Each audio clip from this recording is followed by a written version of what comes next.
talking a little bit about what this visioning process will look like, some of the pieces that we hope that you'll be involved in. And as Steve said this morning, we want this to be a group discernment process. And so we need everybody's input and want everybody's input on this. And so Stacy and I are going to spend a little time just kind of going over some of the pieces that we'll be working on together with you. Hope you'll have questions, comments. We'd love to hear that. And where Steve gave you some of the details of who we are, I wanted to say a couple more words about that to give you a little better sense of just who we are. And so we're going to start with Stacy. All right, so that's me. And earlier in September, I think it was, or September, I was on sabbatical.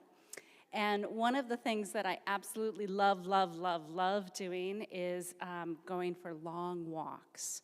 And this was a pilgrimage that my husband and I did. It was called the Camino of St. Francis, and it's from Florence to Assisi. And this is the first day that we were setting out. My husband is taking the picture. I've got my backpack packed. I got my boots on. I'm so excited. This is the only time I was in front of my husband, by the way, for the whole rest of the time. I was like, wait. But I put this picture up here because my role in this process is going to be a traveling companion with you. When we went on the Way of St. Francis, we had a guidebook. And it gave us kind of an overview of the entire pilgrimage and sort of what to expect in each leg of the way. But every day we discovered something new. Every day we saw something that we hadn't anticipated. Every day there was some sort of new insights or learnings. And so my role in this process is going to be walking with you through small groups where we will have a chance to reflect on the journey, to hear from you what you're learning, what you're hearing, what you're seeing, what's bubbling up. This process is not something that is placed upon the church that you simply walk through.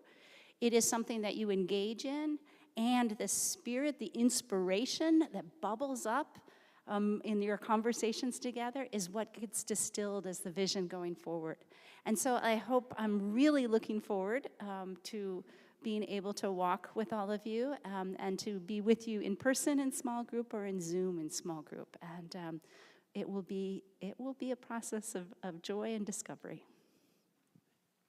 Thank you, Stacy. And I just wanted to put up one picture of, this is my home church in Manchester by the Sea, up by Gloucester. Typical New England looking church, isn't it? And wanted to put that up just to say that, growing up in this church, I really learned the importance of the local church and what an influence it can have. My family's come from a long line of Baptists, and my maternal grandfather was a hellfire and brimstone Baptist preacher. I mean, he thought Billy Graham was a liberal, really, and that was, And that was the image I grew up with, and I didn't like it at all. Altar calls and very, judgmental and geek. But fortunately, my mother was the renegade of the family, and so when she became an adult, she started attending a congregational church, and all the Baptist family prayed for us the rest of the days that we come back to the fold, but we didn't.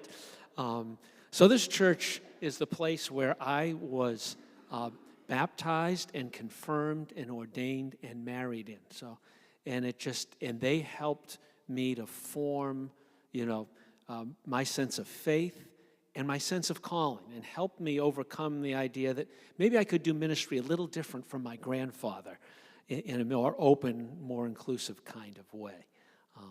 And so since then, I've always had a deep love of local congregations, and my ministry is both serving local churches and then working in the conference, and now the last 14 years, this is what I love to do, is to get together with people like you and really say, how can we make a difference? How can we be, a vital church? And so this morning, just want to take a few minutes to kind of walk you through some of the pieces of what a vision discernment process looks like, and every church does it differently, and you'll adapt this. But these are some of the basic pieces that we want you to wrestle with, all with the goal of having a sense together. This is the direction God's calling us to move in, and this is how we can move together to really to make a difference in these years ahead. So here are some of the pieces. The first one we're going to look at, and there's going to be a vision team working with you and with Stacy and me to help facilitate this process. We'll do some work around Scripture. You heard a couple of passages today where God gave a great sense of vision to God's people. Well, the Bible's full of that. So we want to get the whole church looking at and reflecting on some Scripture and saying, well, how did God give vision then? How might God give vision to us today here in Milton? So we ground this process, in some Scripture, and we'll be looking at that. We're also going to look at what's your mission field? Who's out there in the greater Milton area that we need to look at? Who are the different groupings of people? What are the needs? What can we do to have impact in our region? So we're going to dig deep into this. We'll look at some demographics. Mission Insight is the best church demographics, and you have access to them through the conference. And we'll look at that and say, what are some of the groupings of people out there? And this has great detail about all sorts of, it's called Mosaic Lifestyles. There are different groupings of people, and they'll describe them in some detail, and we'll kind of reflect together, and who can we relate to? Who do we have some affinity with that we can reach out and connect with? And it'll also point us to what are some of the needs we might address. Are there some current mission work that we want to build on? Are there some new mission efforts that we want to make? Are there some agencies and other groups that we want to work with cooperatively so that we can have greater impact? But that's just the numbers, and then we're going to go behind the numbers, and we're going to talk with some people in the region who are working out in the community.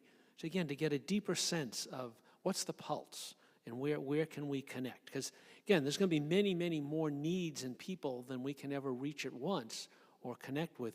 Where do we land next? So we'll do some interviewing of some people, some community leaders, different agency leaders, maybe some other church leaders, to kind of get a sense of where might we land in the mission field. And then we're going to encourage you to do some prayer walks. And people go, what's a prayer walk? Do I have to go, kneel on somebody's front lawn? No, you're not going to do that. You don't have to hand out a pamphlet, a Jehovah's Witness. A prayer walk is just you or a couple of people walking through a neighborhood and just slowing down enough and letting God point out, what do I see? Because, after a while, we don't see our neighborhoods anymore. We zip through them on the way to school, on the way to the grocery store, on the way to church.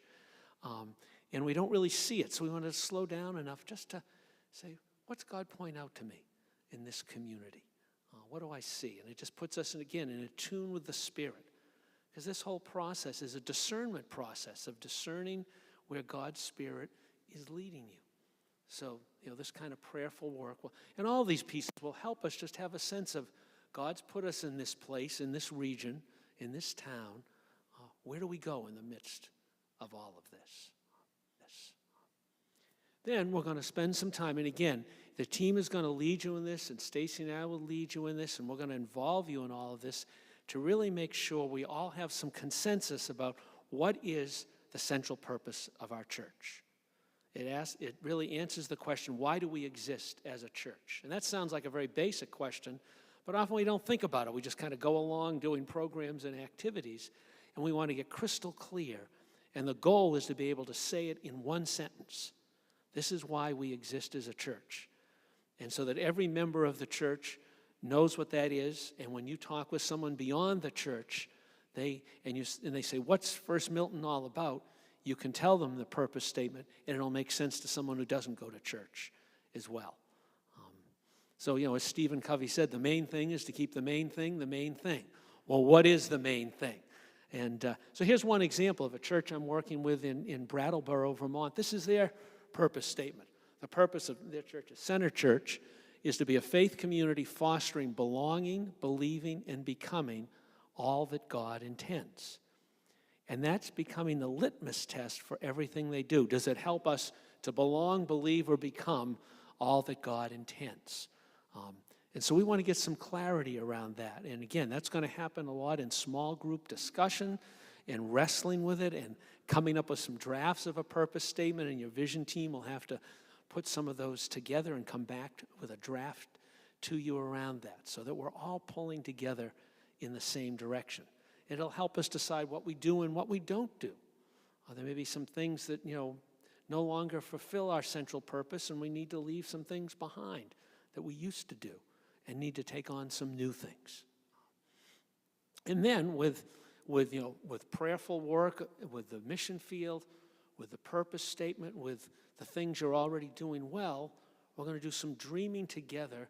What might this church look like 3 years down the road, say? Say the end of 2024, what will this church look like? What will we be doing? And that's the vision piece. And we really want to paint a narrative where a purpose statement is one sentence. A vision statement, if you will, is really usually about a page narrative describing these are the things we're going to be doing. This is what we're going to look like. So we do some dreaming together. Again, it's going to be a lot of wrestling and in small groups and prayerful discernment. So I'll put up just a few examples of some things from different churches just to give you a sense that they're real specific things, not just general stuff. But, we want to partner with 2 agencies to start to alleviate the hunger issue in our community. That was a very specific thing. One church said, we want to be doing this in the next, 2 to 3 years. Another one, we want to increase our online worship attendance by 10%. And a third one wanted to redo their building to put in an adult daycare center. So it's making some specific things. Rather than just saying, we want to grow. Well, what does that mean? Let's be more specific about it. And it gives us something, to measure in all of that. So there'll be some real wrestling with that and some fun as we think about, what's God calling us to be? A lot of churches stop there. They come up with these great ideas, but then there's no plan of how to implement it. So one of the pieces we'll work on is an action plan or a strategic plan or an implementation plan where we say, okay, if this is where we are today and this is where we want to be, say, 3 years hence, how are we going to get there? And that's where we really work out action steps, objectives, goals, what's it going to mean in terms of resources, staffing, building, budget, all of those nuts and bolts kinds of questions so that we have a plan of how to get from point A to point B. And in most cases, when this is formed, then that's something that your leadership council will keep an eye on. That'll become part of their regular meetings to say, how are we doing? And different pieces get meted out to different groups, and we want to make sure that it stays on track. And then when you come to an annual meeting, it's a time to look it over and to review it and say, what's worked in this last year? What hasn't worked? How do we tweak it for the next year? Because, life changes, situations change, opportunities come up. This is kind of a living document, but it keeps us on track towards those most important things, that we feel God is calling us to do. And this is how the process is going to work. And how Stacy and I are going to work with you. I'm going to be working with your vision team, helping them make sure the process goes well. I have lots of forms and processes that they can use and adapt. And Stacy, as she mentioned, is really going to work with you on some of these gatherings to wrestle around purpose and vision, and do them, and some of them face-to-face, some in Zoom calls as well. With the goal of, together, we come to a place of consensus around our purpose, who's out there in our mission field, what our vision is for the next few years, and the action plan of how we want to get there.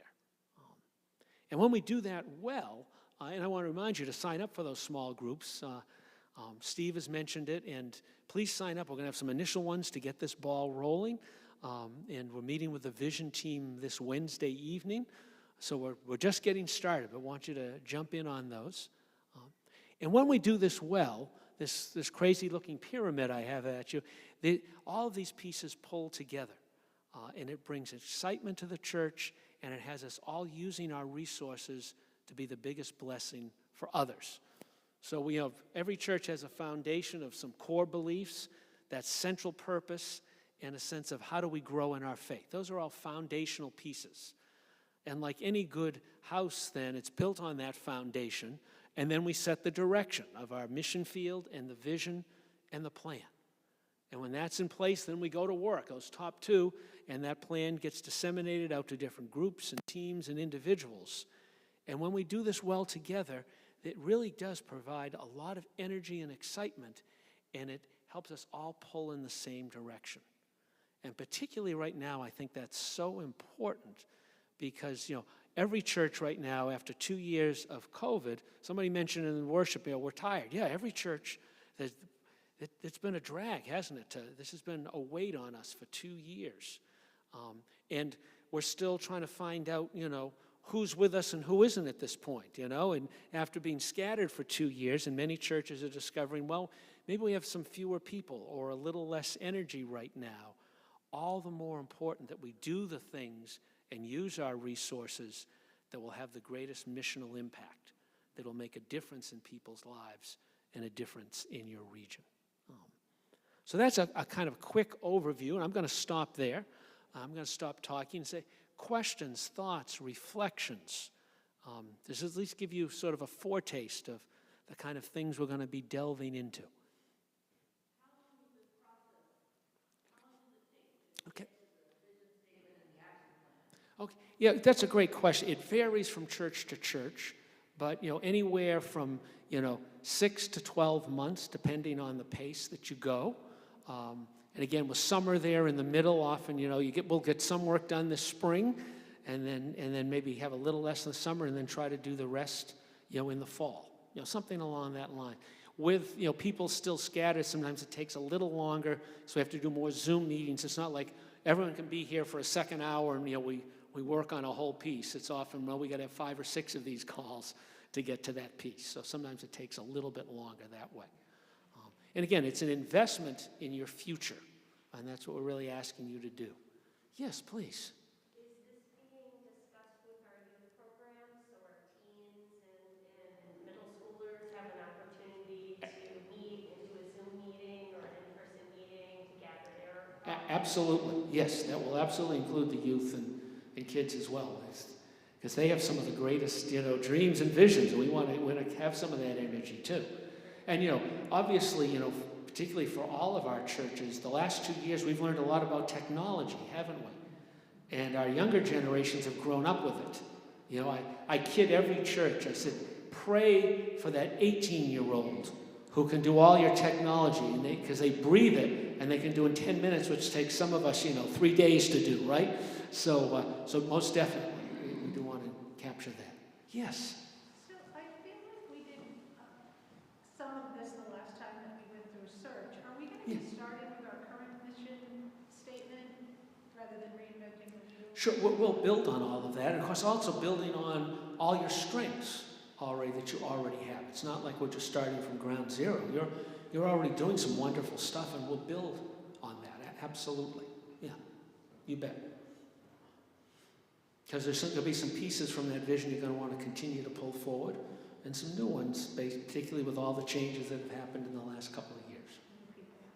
Yeah. Yes, please. You talk about successes in setting vision and then carrying out that vision. I assume you have enough experience that you've seen successes and failures. What's the difference in the church that succeeds in a process like this and a church that does not succeed? Great. Did all of you hear that question? What's the difference between churches that succeed in this process and those that don't? And it's really the follow. There's a couple of things. It's leadership, number one, and it's follow-through. What a lot of churches do, where I see the biggest stumbling block, we get to some good ideas, but then we just kind of drop it. And we don't do the action plan, and the good ideas just kind of float out there until a few years later we decide to do it again and come up with some more good ideas. That's the biggest piece I see. It's the follow-through, and then having a group like your council overseeing it to make sure it stays on track, and you make the adjustments you need to make, as you go along. That's the biggest piece I see. Maybe you want to point out that the last time you worked with us, you've always said that we were one of the churches that actually took your advice. Yeah, absolutely. I mean, look at your building right here. Yes, that's, when I worked with you last time, I was on the Mass Conference staff, which is now the Southern New England Conference.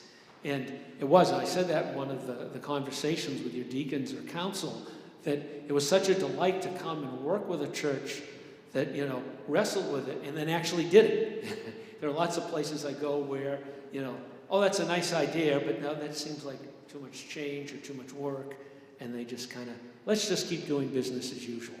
And I think we've learned a lot in the last couple of years. Business as usual doesn't make it very well. So that's the biggest difference in all of it. And where you already have such a good track record. This isn't like something you've never done before, so I think it's exciting. Did that get to your question? Yes, thank you. Okay, yeah. So, somebody else had a question, thought? I have a couple just specifics questions. So people can hear you. Okay, I can talk loud. Who's on the vision team that you mentioned? And also, just to follow up on Mariah's question, like I have a middle schooler, but I don't think she's gonna wanna be in the same group as the adults. So will there be separate groups for them, or what's the specific plan? Yeah, I'm sure. Yeah, we need to have some separate groups, because you're right. If you put one young adult or one youth in with all adults, it doesn't work very well. So, Steve, maybe Steve. I just wanted, there's a question about who's going to be on the team, and I know that's in the process of being formed. Do you want to say a word about that? So what we decided, Archie and Paul and Stacy thought it would be a good idea to start with 4 on the team and then expand the team as we see who really is involved in the process. So the 4 volunteers are Karina Lund, Alex Hasha, Nikki Gonzalez, and me. From there, we're going to be watching the small groups. There's the people at home who are watching me not heard that, Steve. Yeah. So the initial, we're going to start with a team of 4: Karina Lund, Alex Hasha, Nikki Rixalis, and me. We're going to be seeing who is involved in the process, who's dreaming boldly, who wants to work on the vision of the church. And there's no limit to how many could be on the team, but we're expecting that we might add 2 or 3 people to the team over time. And then this will eventually transition into the process of the search and call. And that team could change and vary during that as well. But I do want to point out that the search and call for the next settled pastors or pastor will take place after the fall process that we do of who is God calling us to be. We're blessed in having R.G. Wilson Lyons with us as our acting pastor. He is bringing such joy to our hearts that we have the opportunity to be thoughtful and prayerful and patient as we listen for God's call. So it's all coming together. This started the day in the summer when John announced his plans to go to Maine, and we've made a lot of progress so far. So God gives us challenges and opportunities, and we're going to make the best of this. Pardon me? Are the volunteer opportunities that listed open to the congregation, or are they tapped? I mean, for the vision team? Yeah, and yeah. So was that? Speaking into the mic. I wasn't sure. Okay. My question is that the vision team volunteers, was that volunteer opportunity open to the entire congregation, or were the people asked to join? Well,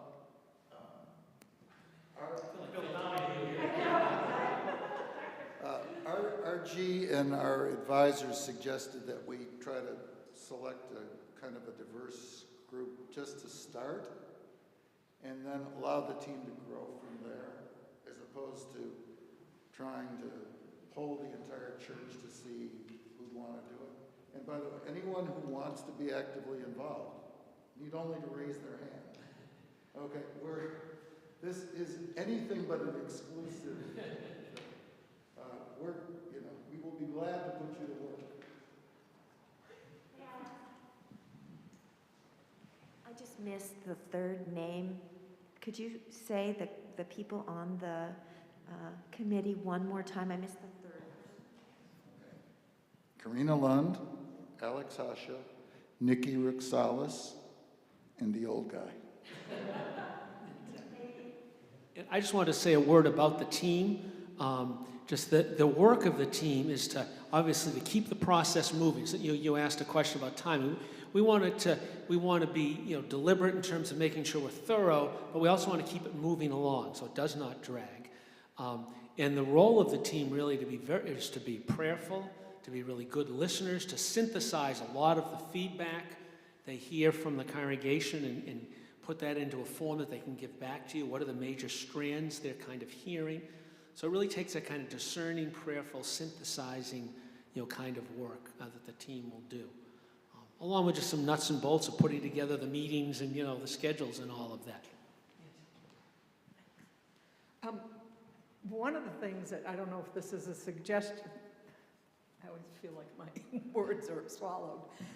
If this is a suggestion or a concern, but I'm on the Board of Deacons, and I know the people on the trustees and some of the church council at least have been aware of this process. However, I was quite surprised this morning to talk to two people who are, one of whom is on the Board of Deacons, and another a very active leader in the church, neither of whom knew that this was happening this morning. So I know that we got emails, I know that information went out, but my suggestion is we're going to have to find a way to, particularly after COVID, to reach everybody, because I think there are an awful lot of people who are not aware. We had a situation last year where that happened and people's feelings were hurt. We want to make sure everybody is engaged. Great. And you're right, the old advertising adage, people have to hear things 7 times, is really true. And particularly where you're scattered. And that's why it sometimes takes a little bit longer.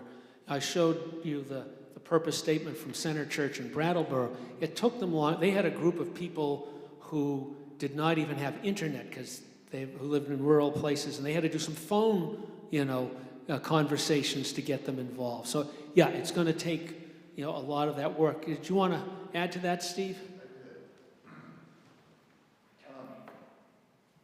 So, what could each of you do to help make this an inclusive process?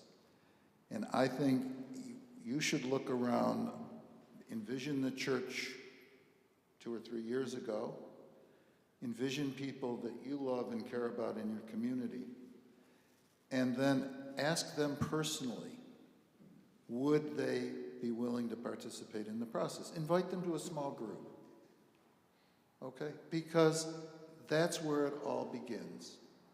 And we're not kidding when we say that we need and respect everyone's opinion and vision. It's essential.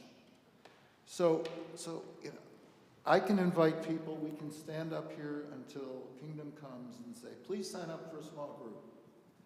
But if you invite somebody to be in a small group, that goes much further. And if a small group that they want to be in is full, talk to me, because I know people in high places that can get people into groups. Okay? So I think I would also say, Steve, you're talking to people here and maybe some people online who are very much involved in the church. I think we need to do something that's a little more intentional than that. We should do exactly what you said. I think that's a great idea. I'm thinking already of a couple of people that I can call. But I'm wondering if maybe as the Board of Deacons, we could take the list of people in the church and literally reach out to each person to say, here's what's happening, here's where you can get the information. Did you get the dates for the small groups? Is that something you can do? Do you need a ride? Do you, whatever we need to do. I just think this is a time to be extremely intentional and proactive. Absolutely, Nancy, and I think the deacons will be glad to do that, and we might even offer a snack interlude, but we're going to keep that quiet. But I would also just add to that that as different pieces begin, get rough drafts and stuff, churches post them on websites, put them in the newsletter, and say, if you haven't had a chance, here's how you can offer some feedback via these mechanisms as well, so that it just, and again, we'll still miss a few people. It's just, but we'll make the very best effort possible. Well, Steve had mentioned reach out to people in the community. I wasn't sure if he meant people in our church community who we might not see here today and who may have not be very connected right now, or literally in the larger community.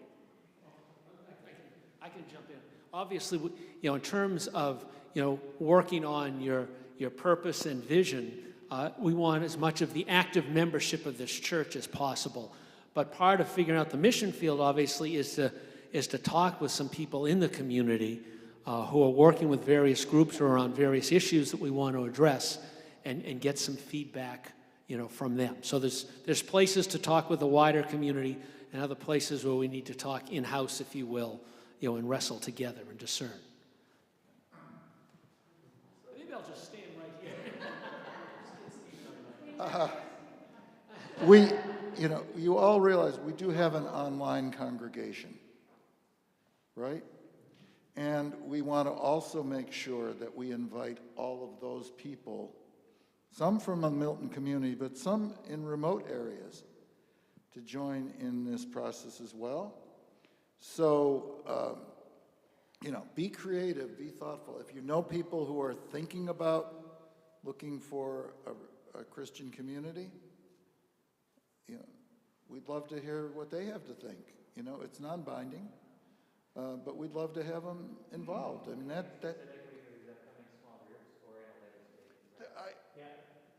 Clarity would be good. In my imagination, these current meetings are for the church community, and there might be other members. Well, there are people in our area who you don't know of who are part of our community already. Great. Because they're worshiping online. And, one of the things we learned, I did a lot of research on what happened during the pandemic, and it turns out that a lot of people who had been reluctant to come to church but felt a need for spiritual guidance and leadership. And they were always the ones that sat right back in that corner, right? I mean, I could see them every. And you know what? They're not just in that corner now. They're in our space someplace. And some of them are probably listening to this discussion as we speak. So, be inclusive. If people say, gee, tell me more about this process,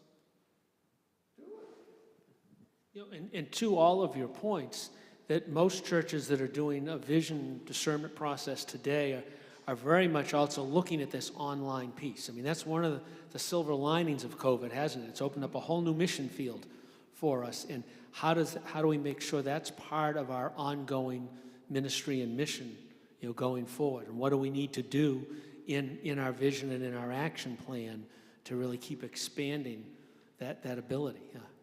I shared with some people earlier, one church I coach in Virginia, they just accepted into membership a new family from Utah. Think about that for a minute. And they watch worship online. They're in a small group during the week. And the church in Virginia is now helping them recruit a small group that they can meet with face-to-face in Utah. So when you start to think about this, it kind of opens up all sorts of doorways, doesn't it? And so, clearly that's part of the thinking of most churches today as they move forward on this. Other reflections, comments, thoughts? You've been really good to say. Yes, please. Oh, yes. Sorry. Yes, I keep. I'm thinking of a symbolic first step of doing this. Where are we as a church in not being masked, reinstating coffee hour? Carter, I look to you as the chair of the trustees, but wouldn't it be nice to not do this anymore if people feel safe? Kate is actually the current chair. Oh, I'm sorry. What are we doing? If not now, when? When are we going to be done with this? To your question, most churches are beginning to re-look at this. When Omicron hit, a lot of churches had to reinstitute even some stricter protocols. And now as it starts to wane, churches are beginning to look at that again and making some decisions. It's all over the place. depending on. So I'm assuming some deacons or council or someone, that will probably be on the agenda somewhere. Would that be a? It was on the agenda for the trustees meeting. Trustees, okay. And one of the things that we look for as guidance is the UCCs, what are they putting out Right. for their guidance? And Right. currently, they're advising us to keep it, Yep. keep them on. I've got to think that we're going to be flipping very quickly. Yeah. Yeah. And just. And we do have the center school, which uses the space, like you said, David, which is really, I think, the driving. I think if the center school decides that things are going to be a little more relaxed, then we will feel more comfortable doing that as well. But we're not here at the same time as the center school, and I don't believe that there's a physical. In terms of what we can allow in Johnson Hall is really where we're. Okay, so again, to answer your question, it's in process. Every church is wrestling with this, and hopefully there will not be another wave of something or other, and that we can, begin to do some things face to face. I could see how much you enjoyed that interlude today, and just being with people. And everyone's so hungry for that right now. There's no question. Any other reflections around sort of this overview? And again, there's going to be a lot happening, and you've been really good to stay today. If there aren't any more questions, Stacy, could I call on you just to send us off with a word of prayer? And I just want to say, you guys are a terrific church. You've done some fabulous work over the recent years. It's so much easier to steer a moving car than a parked car. And you're already moving. So I just think what a great time to say we're a good church. How can we, do even better and do the things God really calls us to do? So I'm just excited to be working with you. Stacy, we give you the final word. Oh, we'll leave that final word in God's hands, but if you would join me in a spirit of prayer. Oh, holy God, I ask your blessing be upon this gathered community, these here present in the pews, those online, and the wider community that wasn't with us this morning, but is with us indeed in spirit as one beloved body, one church, your people. Bless us as we take up our place in this great journey of becoming, as we join Moses, as we join Paul, as we walk alongside Jesus as he showed us what living God's vision looks like in his place and in our place right now. Bless each and every one of the people gathered here, that we may start to feel your spirit stirring in our hearts, that we may start to feel that energy rising in our bodies, that we may have the courage to lift our heads and to see your horizon line for us in this day. Bless each and every one of us now as we go out into our day and week ahead. Bless RG, that he may be well in body and be back again next Sunday. Bless us all as we go out into the world, living love alive as you have showed us. In your holy name I pray. Amen. Thank you for being here.